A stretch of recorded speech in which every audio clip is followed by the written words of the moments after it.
চলবে না। আপনার রাজ্যে কাজ নেই, যে কারণে আমাদেরকে রাজ্যে বাইরে যেতে হচ্ছে। আমাদেরকে এখানে কাজের ব্যবস্থা করুন। নূরপুর অঞ্চলে বারবার বারবার আমরা বলে এসেছি রাস্তাঘাটের জন্য, বেড়ের জন্য। এখানে পিএইচির সব থেকে প্রথম এখানে যখন কংগ্রেসের জেলা পরিষদ ছিল, জল ট্যাঙ্কের ব্যবস্থা করেছিলাম আমরা। মনে পড়ে আপনাদের? নূরপুরে নয়ামাধবপুর ঘোষপাড়ায় আছে জল ট্যাঙ্ক। এই এলাকায় জলের ব্যবস্থা করেছিলাম প্রথম কংগ্রেস। আর আজকে কি হয়েছে? এই চোরেদের খপ্পরে পড়ে জল পরিষেবা সব বন্ধ। নাগরিক পরিষেবার নামে কোন পরিষেবা এখানে আছে? নেই।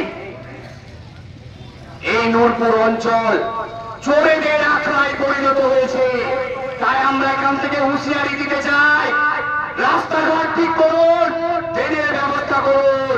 নতুবা মানুষ যদি মানুষের দেওয়ালে যদি ঠিক থেকে যায়, পালানোর রাস্তা পাবেন না। একটা কথা, শেষ কথা মনে করে দিতে চাই, আমাদের এই ব্লক সুতিয়ান ব্লকে বহুতারি বলে একটা অঞ্চল আছে। সেখানকার আমরাও এভাবে সেখানে আমরা এখানে যেরকম প্রতিবাদ সভা করছি, এই অঞ্চলের চুরির বিরুদ্ধে সেখানে আমরা প্রতিবাদ সভা করেছিলাম। অঞ্চলের যিনি প্রধান ছিলেন সেদিন তাচ্ছিল্য করেছিলেন আমাদের, যে কংগ্রেসের তো লোক নেই, কংগ্রেসের কেউ নেই, কি করবে ওরা? খবর নিয়ে দেখুন, প্রধান সাহেব জেল খাচ্ছে 2 বছর থেকে। জাতীয় কংগ্রেস যেদিন থেকে পেছনে লাগবে, পালানোর কুল পাবেন না। তাই সময় থাকতে সবাই চুপ হয়ে যান। আপনাদের নেতা ও বড় নেতা ছিল পার্থ চ্যাটার্জি, পার পায়নি। আপনারও তো কোথা চুনোপুটি, কেউ পার পাবেন না। যারা ল্যান্ড মাফিয়ার সঙ্গে জড়িত, আমি আবার হুঁশিয়ারি দিতে চাই, এলাকার সাধারণ মানুষকে পেছনে লাগা বন্ধ করুন, সাধারণ মানুষের জমি কেড়ে নেওয়া বন্ধ করুন। আমরা জানি আপনারা কাঁঠাল তলায় কি করলেন, দেবত্ব সম্পত্তি লুট করছে। আমরা ধন্যবাদ জানাই প্রশাসনকে, তারা অ্যাক্টিভলি এটা অ্যাকশন নিয়েছে। এই দেবত্ব সম্পত্তি লুট হতে আমরা দেব না। আমরা যেরকম অকপ সম্পত্তি লুট হতে দেব না, আমরা কংগ্রেস এখান থেকে ঘোষণা করছি, দেবত্ব সম্পত্তিও লুট হতে দেব না, দেব না, দেব না। সবাই ভালো থাকুন, সুস্থ থাকুন, এবং সকলকে বলবো আমরা দায়িত্ব নিতে হবে সমাজ বাঁচানোর। এটা সমাজ বাঁচানোর লড়াই।